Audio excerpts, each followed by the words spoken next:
Evangelho de Marcos, capítulo 10. Eu quero ler dos versículos 32 ao 45. Esse texto é muito revelador daquilo que nós cremos acerca do Evangelho, do que muitas pessoas creem. Na verdade, eu acho que representa a vala comum da igreja evangélica dos nossos dias. Sua Bíblia esteja aberta, Marcos, Evangelho de Marcos, capítulo 10, versículo 32 ao 45. Diz assim a palavra do Senhor: Estavam de caminho subindo para Jerusalém, e Jesus ia adiante dos seus discípulos, e estes se admiravam, e o seguiam tomados de apreensões. E Jesus, tornando a levar à parte os 12, passou a revelar-lhes as coisas que lhes havia de sobrevir, dizendo: Eis que subimos para Jerusalém, e o Filho do Homem será entregue aos principais sacerdotes e aos escribas.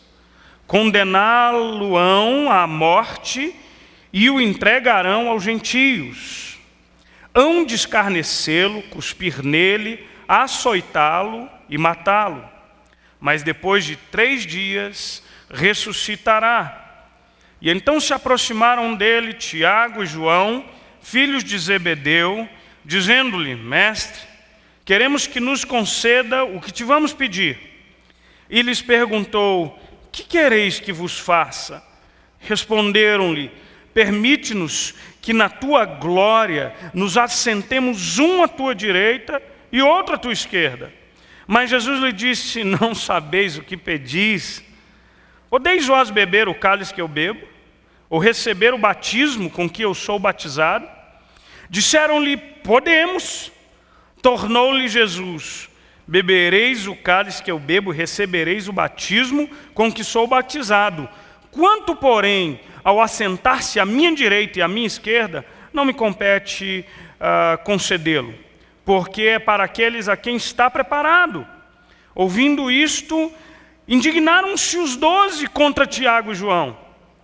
Mas Jesus, chamando-os para junto de si, disse-lhes: Sabeis que os que são considerados governadores dos povos têm sob o seu domínio, e sobre eles os seus maiorais exercem autoridade?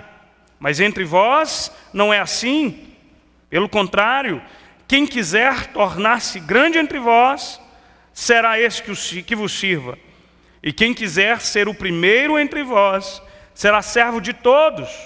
Pois o próprio Filho do Homem não veio para ser servido, mas para servir e dar a vida em resgate de muitos. Feche os seus olhos, por favor. Vamos orar ao Senhor mais uma vez. Santo e eterno Deus, Pai de amor, nós te louvamos pela Tua palavra, te louvamos porque o Senhor a revelou a nós, e nós te pedimos em nome de Jesus que essa palavra seja aplicada aos nossos corações. Por favor, Senhor. Essa palavra é tão preciosa, e eu quero pedir ao Senhor, diante dessa igreja, que o Senhor fale ao meu coração e fale ao coração dessa igreja. Que o Senhor nos exorte através desta palavra. Que o Senhor nos molde através dessa palavra. E para isso nós precisamos da direção do Teu Espírito Santo, da unção do Teu Espírito Santo, da iluminação do Teu Espírito Santo. Leva as nossas mentes e os nossos corações cativos ao Teu altar, para que nenhuma palavra se perca, mas que todas elas sejam captadas, que sejam agasalhadas no coração, para que haja fruto para a glória do Teu nome. Nós oramos a Ti, agradecidos por Cristo Jesus. Amém e amém. Irmãos, o capítulo 8 de Marcos é exatamente o meio do Evangelho de Marcos. E o que a gente encontra, e já falamos sobre isso, você sabe que o Evangelho de Marcos é o menor dos evangelhos, é o menor em extensão, o Evangelho de Marcos, e, portanto, o evangelista, ele retrata de uma forma um tanto quanto sucinta os atos de Cristo, nosso Senhor, através desse evangelho. E é interessante a gente perceber, e você vai perceber isso talvez de uma forma mais detalhada nos outros evangelhos, é que Jesus, aos poucos, vai revelando-se a si mesmo e os seus propósitos e vai tornando de forma mais clara o que era a sua missão. É interessante a gente olhar que, por exemplo, nesse capítulo, no capítulo 10 do Evangelho de Marcos, é a terceira vez aqui que Jesus fala da sua cruz. Jesus já havia mencionado acerca da sua cruz em outros momentos, em capítulos anteriores. Você pode ver isso no capítulo 9, nos versículos 30 a 32. Você pode ver isso também no capítulo 8, no versículo 31 em diante também. Mas aqui é a terceira vez. E talvez essa seja a sua mensagem mais clara quanto à sua morte. Aqui Jesus está a caminho de Jerusalém. O seu fim se aproxima. A sua cruz, o seu calvário, a conclusão do seu ministério terreno é chegado. E Jesus quer mostrar isso para os seus discípulos. E Jesus quer mostrar isso para nós. Nós já falamos aqui, há alguns domingos atrás, que a cruz é uma necessidade absoluta. A cruz foi uma necessidade da qual Deus não poderia se furtar. Quando eu penso acerca da cruz e da crueldade que foi a cruz do Calvário, eu penso que Deus, no seu caráter e na totalidade do seu ser, Ele é coerente consigo mesmo. Bem diferente de nós, seres criaturas limitadas, que fomos afetados pelos nossos pecados, eu vejo o quanto que nós somos incoerentes na nossa vida. Você quer um exemplo disso? Para mim, um grande exemplo disso é o quanto que nós fazemos coisas que nós desaprovamos, o quanto que nós falamos uma coisa e no fim nós acabamos fazendo o contrário, e o quanto que às vezes a gente se culpa por isso. E eu acho que o apóstolo Paulo reflete isso de forma magnífica quando ele descreve na sua epístola aos Romanos, dizendo: miserável homem que sou. E ele descreve essa ambiguidade do seu próprio ser. É interessante que a Bíblia fala que Deus colocou em nós a eternidade. Existe em todo ser humano uma aspiração pelo alto, uma aspiração por algo que nada nesse mundo pode nos suprir. Mas ao mesmo tempo, a despeito dessa aspiração, existe em nós uma lei do pecado que nos distancia desse Deus e nos faz cometer coisas que nós sabemos que são erradas. Deus não.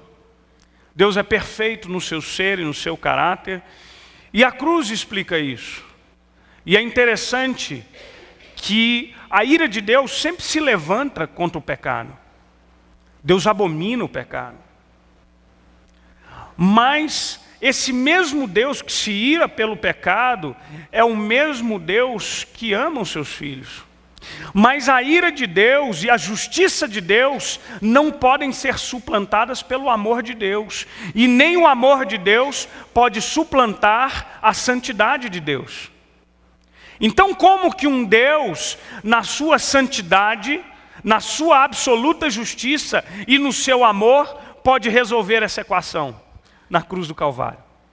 Foi ali que Deus resolve essa equação. É interessante a gente pensar que às vezes o cristianismo é comumente comparado às muitas outras religiões antigas. As religiões gregas e pagãs, por exemplo, em que se tinha deuses, em que se ofereciam sacrifícios para apaziguar a ira desses deuses. No cristianismo é diferente. O próprio Deus para apaziguar a sua ira por conta do pecado dos teus filhos. Ele se tornou o próprio sacrifício a ser oferecido, para que o perdão dos nossos pecados nos alcançasse. Esse é o nosso Deus. E aqui Jesus está falando da sua cruz. E a cruz não é uma mensagem que agrada a muitos de nós, e também a cruz não era uma mensagem que agradava os discípulos de antigamente. Quando Jesus fala da cruz, há uma certa estranheza, há uma certa falta de compreensão. O próprio Pedro, lá no capítulo 9, quando é relatado que Jesus Cristo fala da sua cruz, que a cruz se aproximava, Pedro repreende a Cristo. Porque Pedro não entendia e não compreendia, e talvez não quisesse compreender ou aceitar aquilo que era o caminho que Jesus teria que trilhar. Mas então, depois desse relato de Jesus, o terceiro relato, começa um diálogo muito curioso entre dois dos discípulos mais próximos de Jesus, dois irmãos, filhos de Zebedeu, Tiago e João, e esses discípulos interpelam a Jesus, chegam a Jesus e iniciam uma conversa curiosíssima. E disse eu que essa conversa ela é muito reveladora, acho que do evangelho que a gente vive nos tempos de hoje. E eu quero partilhar com vocês aqui algumas lições muito curiosas acerca dessa pergunta que esses discípulos fazem a Jesus.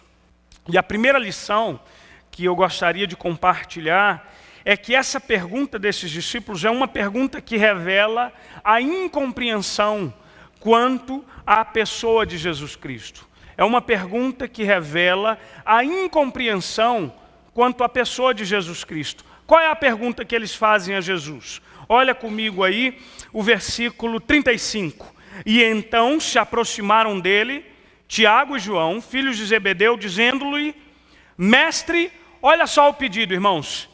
Mestre, queremos que nos conceda o que te vamos pedir. Assim, eles introduzem aqui o seu pedido, não é? A sua oração introdutória. Assim, eles introduzem o seu diálogo com Jesus. Irmãos, me chama muita atenção aqui, que embora eles chamem a Jesus de mestre, e é interessante, porque mestre aqui, o termo grego é didaskalê, e algumas traduções trazem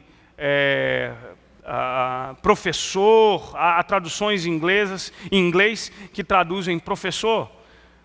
Aqui, esse tratamento a Jesus revela que um pouco do coração desses discípulos, da perspectiva de quem eles tinham diante de si.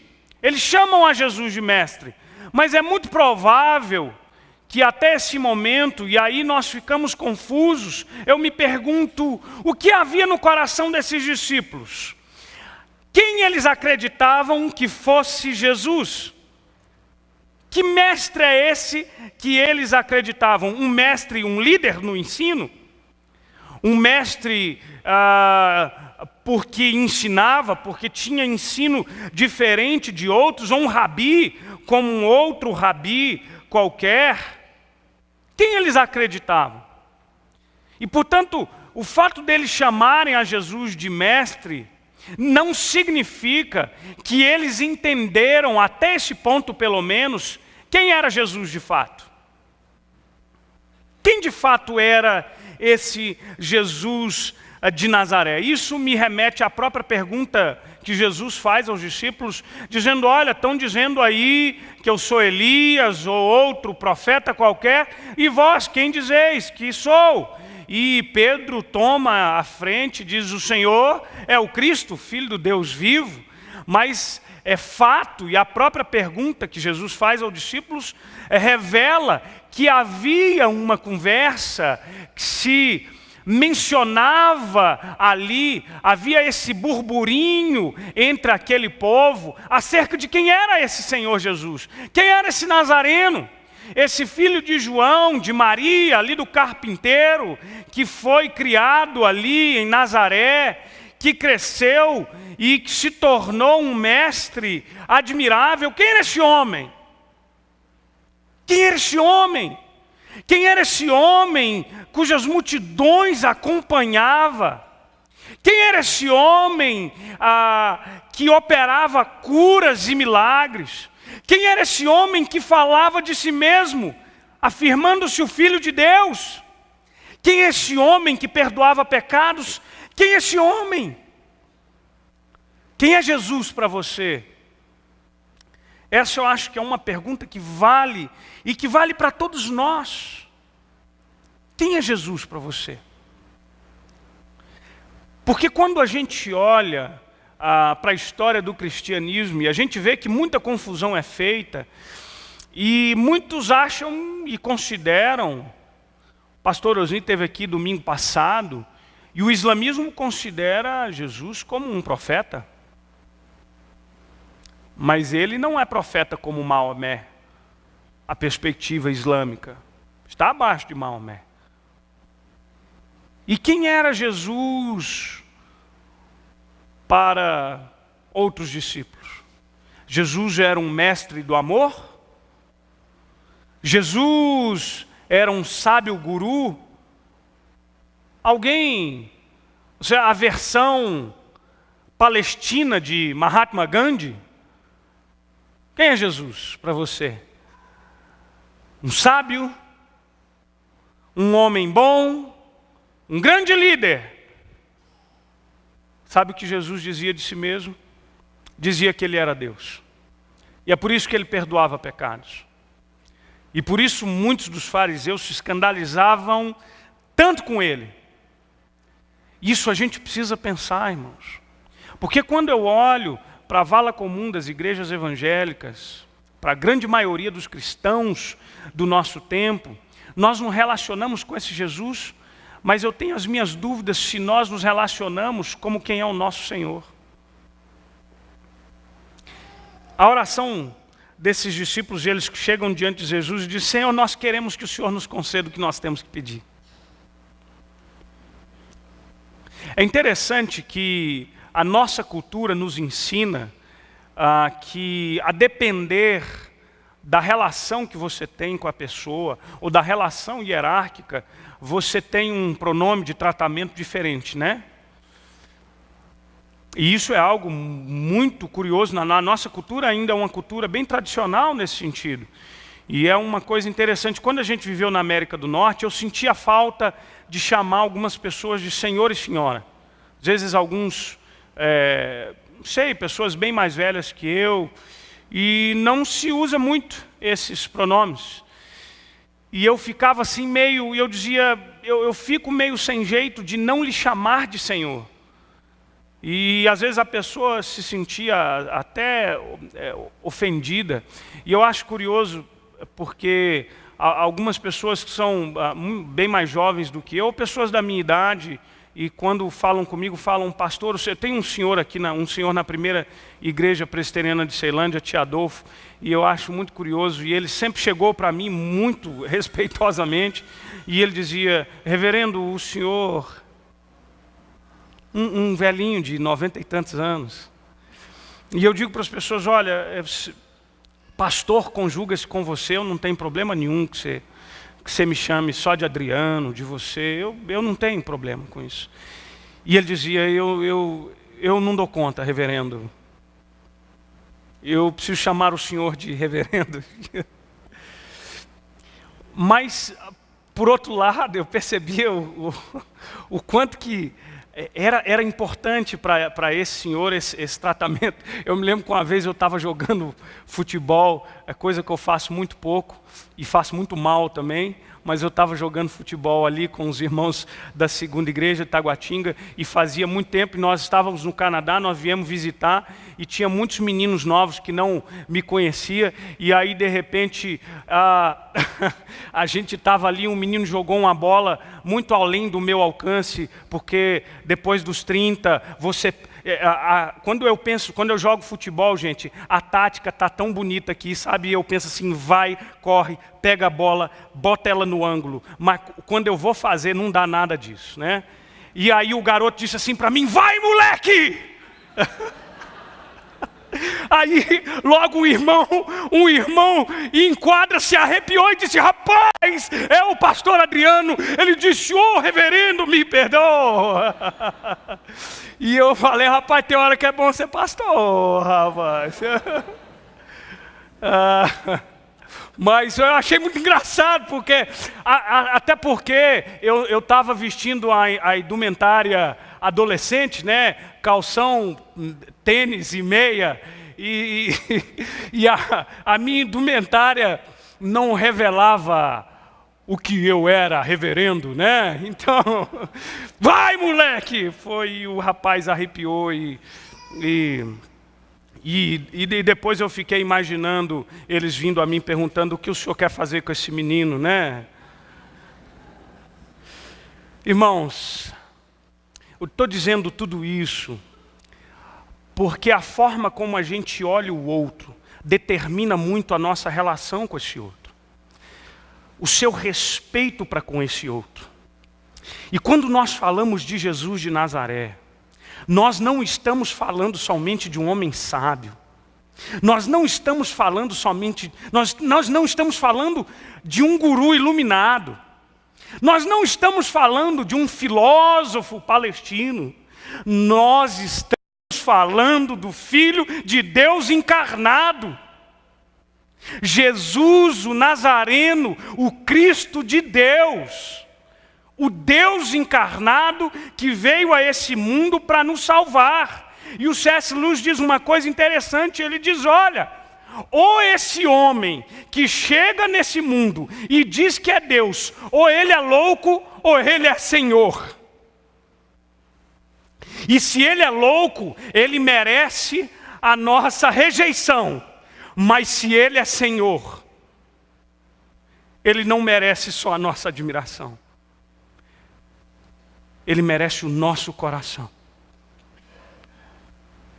Quando Tomé, depois de ter negado ao Senhor, e o Cristo ressurreto aparece para ele, e diz, então toca, Tomé.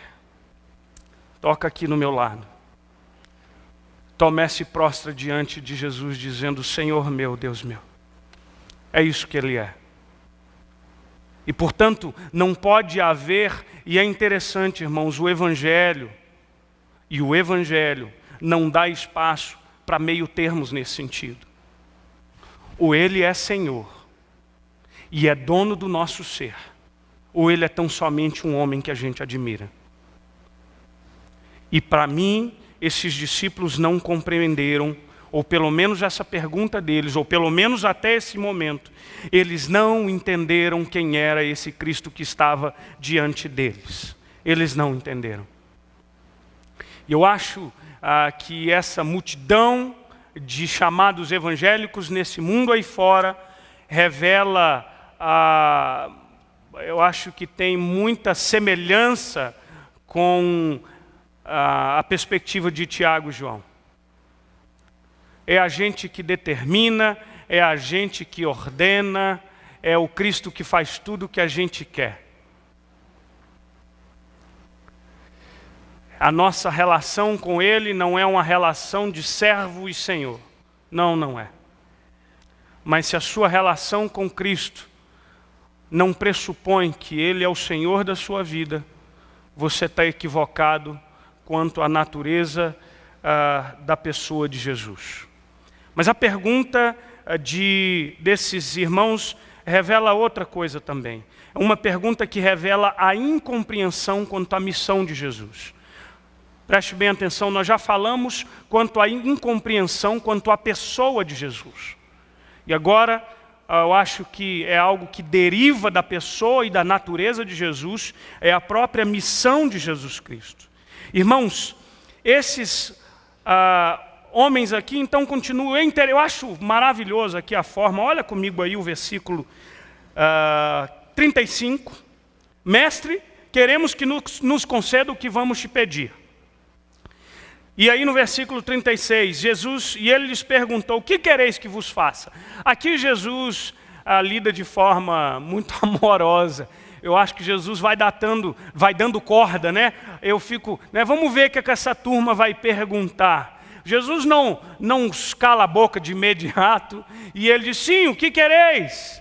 E aí esses discípulos chegam no versículo 37 e dizem assim: permite-nos que na tua glória nos assentemos um à tua direita e um à tua esquerda.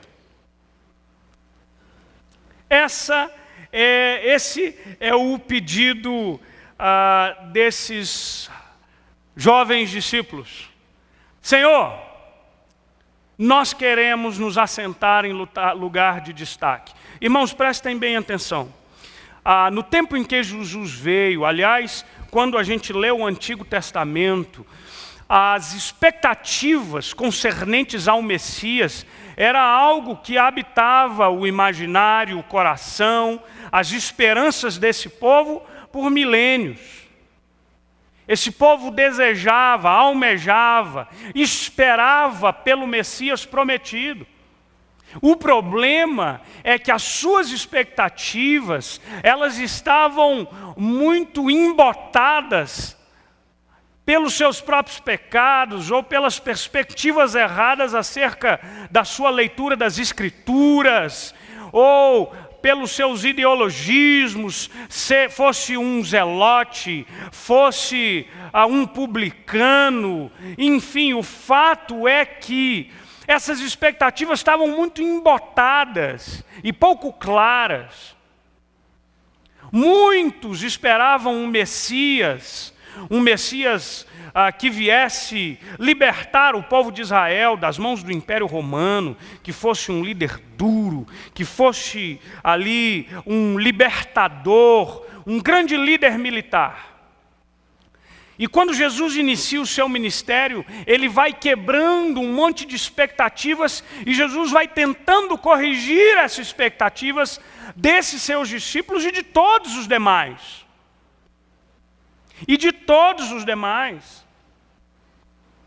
E eles tinham uma compreensão incorreta quanto à missão de Jesus. Porque para eles a missão de Jesus era algo muito mais terreno e muito mais limitado a um contexto geopolítico. Mas a missão de Jesus ia muito além disso. Fazia parte de uma história da redenção que se descortinava desde o início dos tempos. O Cristo de Deus prometido não viria para se limitar a um propósito geopolítico. Cristo veio para cumprir o propósito redentor de Deus para a humanidade. Irmãos, Jesus então tenta explicar, dizendo: vocês não sabem o que vocês pedem. Vocês não entendem. Você já fez alguma oração que Deus não te respondeu? Você já fez alguma oração que Deus não te respondeu? Eu vou dizer para você, eu já fiz muitas. Muitas. Essa semana, o pastor Roster esteve aqui conosco num café da manhã que nós fazemos bimestralmente com os pastores.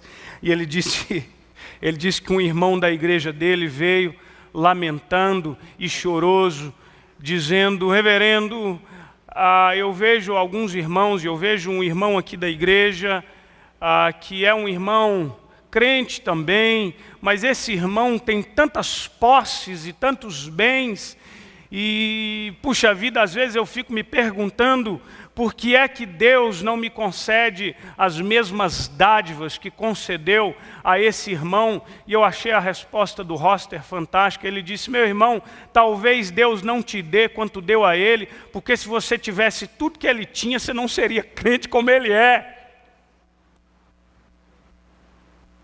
Pastor, talvez seja verdade mesmo.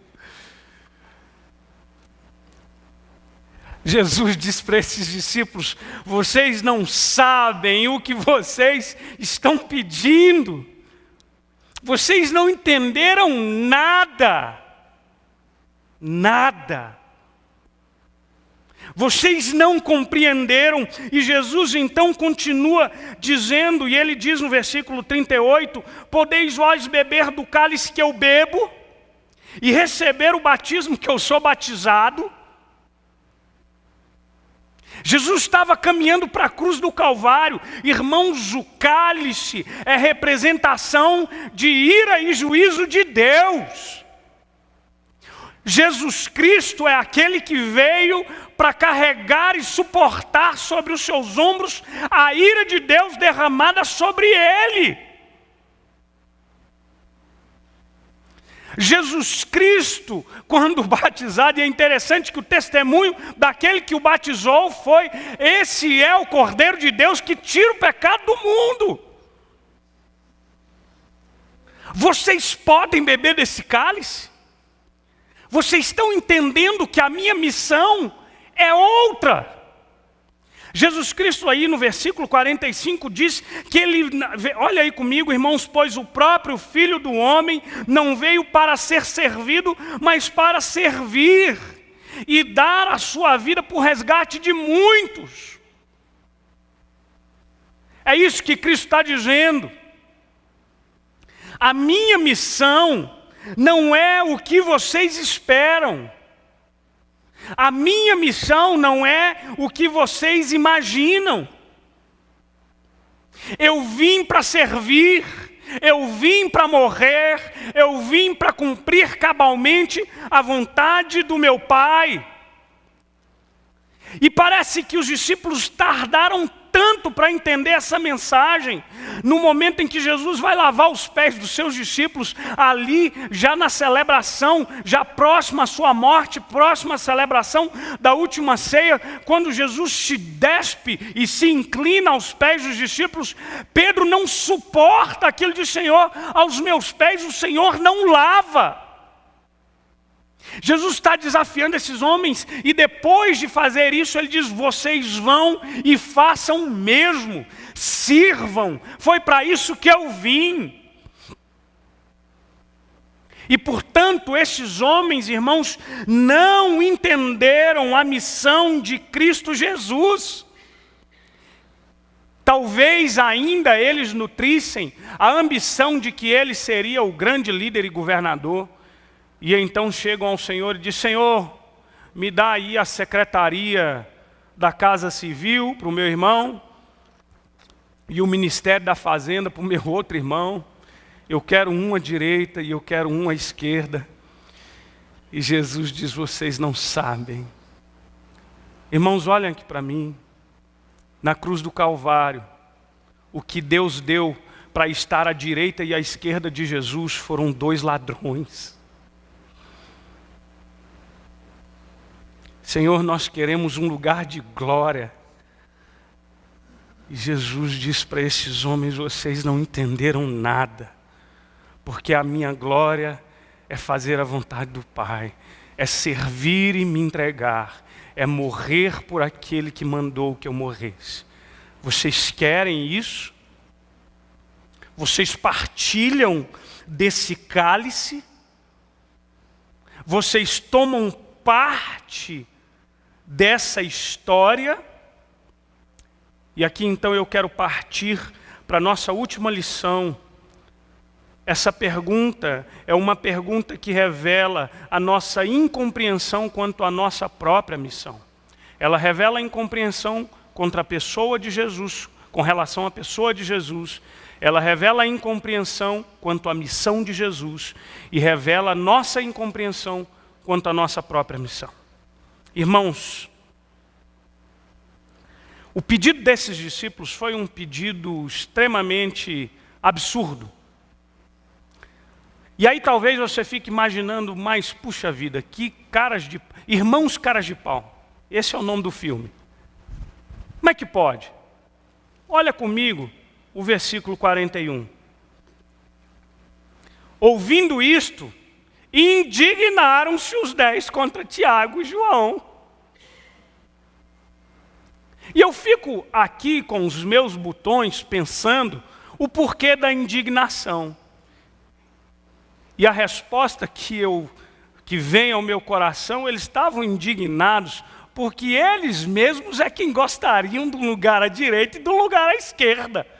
Que cara de pau, esse rapaz chegou na minha frente, pediu o lugar que eu merecia. Irmãos, eu disse que o Evangelho de Marcos, por 3 vezes, e aqui é a 3ª vez que Jesus fala de sua missão. E é interessante que Jesus sempre atrela a fala ou a revelação da sua missão com as consequências do discipulado. Lá no capítulo 8, quando Jesus prediz a sua morte, no versículo 31 a 33, logo em seguida, Jesus fala do preço do discipulado, para que a gente entendesse qual é a missão dele e qual é a nossa missão enquanto crentes. E ele diz então no versículo 34, e então convocando a multidão e juntando os seus discípulos, disse-lhes: se alguém quer vir após mim, a si mesmo se negue, tome a sua cruz e siga-me. Quem quiser, pois, salvar a sua vida, perdê-la-á, e quem quiser perder a vida por causa de mim e do Evangelho, salvá-la-á. Para que você entenda a missão que Cristo tem para nós, Jesus inverte os valores de cabeça para baixo. E eu acho que essa revelação, ela é extremamente chocante para os nossos dias, porque a gente vive em um tempo em que a gente não quer ter problemas. Servir não é algo desejável. Virtudes como humildade, aspectos da vida cristã como santidade, não são apregoados como algo que é desejável por nós. Então Jesus diz: quem quer perder, quem quer ganhar tem que perder, quem quer ser primeiro tem que ser último, quem quer ser exaltado tem que ser humilhado. É tudo ao contrário do que você pensa. E essa é a missão que eu tenho para você. Você vem comigo? No capítulo seguinte, não é diferente. No capítulo 9, versículo 33 e diante, logo após Jesus revelar e falar do propósito da cruz, ele também vai descrever das consequências do discipulado. E aí Jesus desafia novamente os seus discípulos, e ele fala: quem quer ser o maior no reino dos céus tem que ser menor nesse reino. Irmãos, a gente precisa entender algumas coisas muito importantes, e a gente não pode se esquecer disso. Sabe, o Evangelho, e às vezes eu sinto-me muito cansado, sabe? Cansado de ouvir tanta besteira. Eu sinto-me às vezes cansado de ver gente falando de um evangelho que não vive, de ver gente apregoando um evangelho que não existe, de ver gente,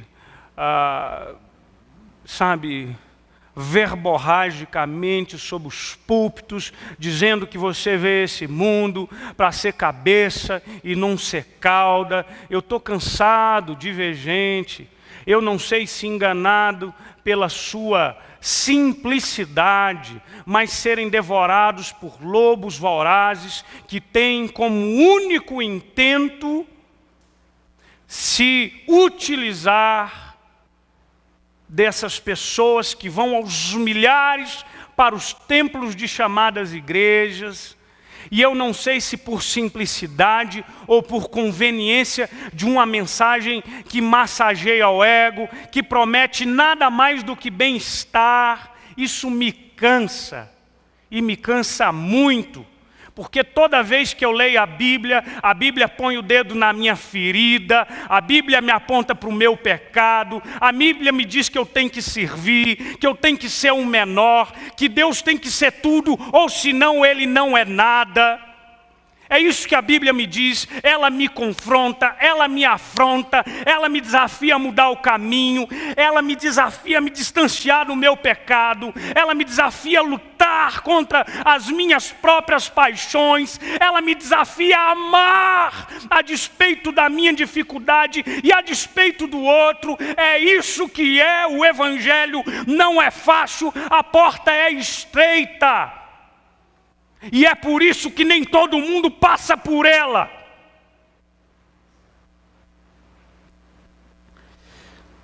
Eu li há algum tempo atrás a entrevista com Donald Trump. O Donald Trump é um topetudo, dono aí de muitos. Eu acho que o Donald Trump é o dono de muitos hotéis, uma rede hoteleira riquíssima, norte-americana. E ele, numa entrevista que ele dava, ele estava ensinando ali os caminhos da riqueza, e tinha um padre que estava assistindo a sua palestra, e o padre ficou incomodadíssimo ali com a palestra do Donald Trump, e ele então levanta a mão, pede a oportunidade para fazer uma pergunta, e ele diz: Senhor Donald, o senhor está aí ensinando, e, enfim, essa ética de trabalho, mas há tanta mentira, há tanta coisa ruim. O senhor acha que isso é honesto, isso é justo? E a resposta do Donald Trump foi curiosa. E ele disse para aquele senhor, ele disse: olha, seu padre, o senhor pensando assim, o senhor pode até ir para o céu, mas ficar rico, o senhor nunca vai ficar. Eu mencionei aqui na igreja há algum tempo atrás, e preciso mencionar novamente, me chocou algo que eu li no livro do John Piper, chama-se Não Desperdice a Sua Vida. John Piper, eles tinham duas senhoras na sua igreja, duas senhoras missionárias na África, duas senhoras, uma médica e uma enfermeira na casa dos seus 80 anos, e acho que uma sexagenária, uma octogenária, e essas duas mulheres dirigindo em uma via, em uma estrada africana, perderam o controle do seu carro em uma curva, e o carro voou o precipício abaixo para a morte. Na mesma época desse fato, o Piper menciona que aquela revistinha, que eu me esqueço, Digest Readers, como é que chama? Seleções, muito obrigado. Essa revistinha Seleções, ele estava folheando a revistinha e estava contando a história de um casal, cujo sonho, era esse casal relatando que eles estavam juntando dinheiro para realizar o sonho da aposentadoria. Qual era o sonho de aposentadoria desse casal? O sonho de aposentadoria desse casal era, ao fim, quando eles parassem de trabalhar, ali com seus milhões de dólares na sua conta bancária, eles comprassem uma casa na beira da praia. E assim eles o fizeram, adquiriram a sua casa na beira da praia. E eles gastavam a sua tarde, e eles relatavam isso, como que eles estavam felizes, porque gastavam a sua tarde a recolher conchinhas do mar. Quando John Piper diz que recebe a notícia da morte dessas duas senhoras, as pessoas vieram dizer: pastor, uma tragédia aconteceu. Uma tragédia é você achar que o propósito maior da sua vida é aposentar com milhões no banco e gastar o resto dos seus dias colhendo conchinhas na areia do mar. Você sabe, e aí John Piper disse, como eu descrevo a morte de duas senhoras que gastaram a vida por amor ao Evangelho, na pobreza de uma África, e que voam carro abaixo para sua morte por causa do Evangelho, servindo ao Senhor. Isso não é uma tragédia, isso é a glória. Isso é a glória. Não há morte mais nobre. Imagina você comigo a cena, e então, no dia que você se apresentar diante daquele que é juiz, aquele que é justo juiz, O que você tem nas mãos? Eu tenho conchinhas, Senhor. Eu tenho conchinhas. Você compreendeu qual é o propósito da missão de Jesus para você? Muitos, quando compreendem, abandonam porque dizem, não é isso que eu quero. Muitos abandonaram a Jesus e abandonaram o ministério. Isso, no próprio corpo apostólico, a gente teve um traidor. O mundo que a gente vive diz para mim, constantemente, incessantemente, seja grande, seja rico, seja belo, seja bonito, compre, tenha, trabalhe, junte, gaste mais, e isso se resume à vida. Mas você entendeu o propósito da missão de Deus? A missão do Evangelho para nós, a gente olhar a vida de um outro jeito. Ontem nós estávamos ali, passando o dia no PSU, realizando ali o Dia Feliz, a nossa ação social e evangelística. E eu sei que, certa altura do dia, veio um senhor, eu acho que já meio bêbado, e ele veio com muita alegria e orgulho, tirando o boné, me mostrando o corte de cabelo que ele fez. Aqui, ó, cortei o meu cabelo. E ele diz, como pode? Como pode? Vocês não estão pedindo nada em troca. Como pode? Como pode?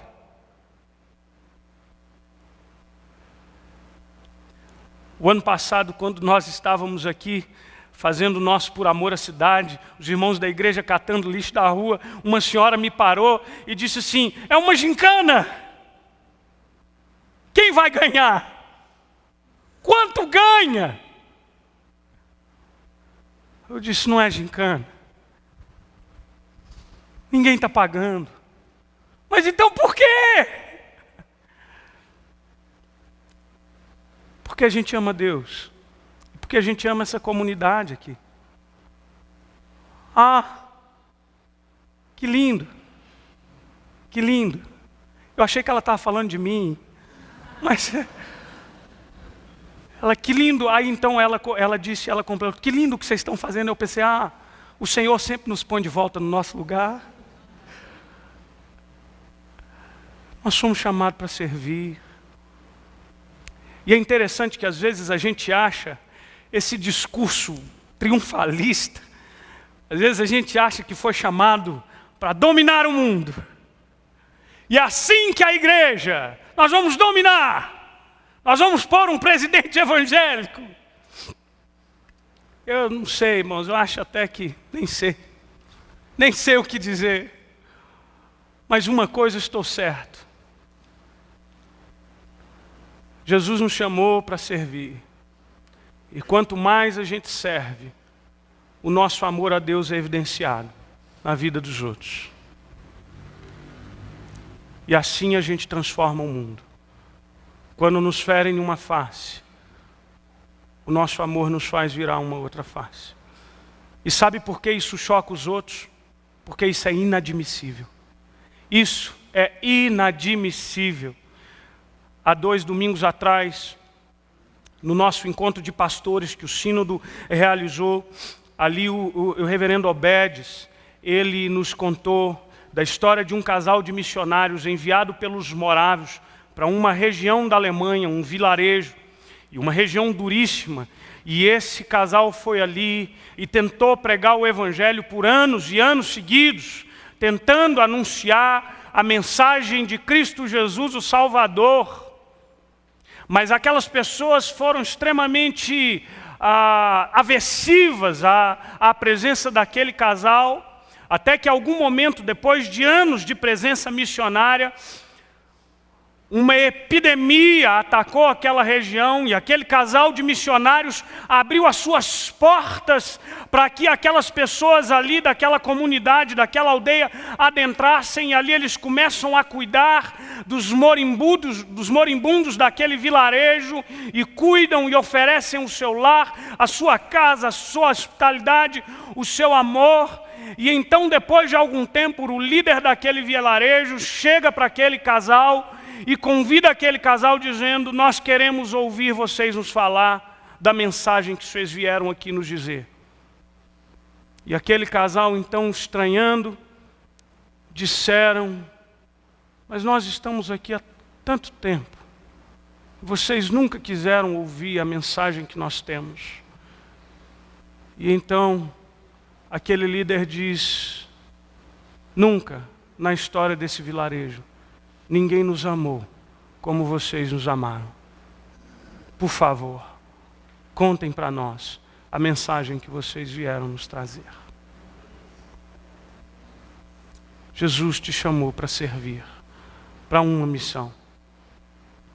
A porta é estreita, o caminho é estreito, doloroso, mas o seu fim é glorioso.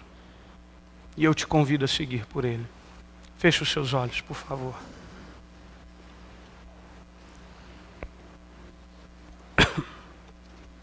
Santo Deus,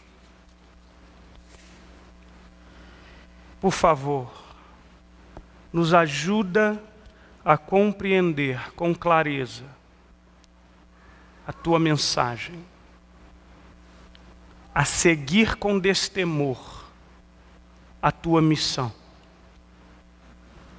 e a servir sem reservas ao nosso Senhor.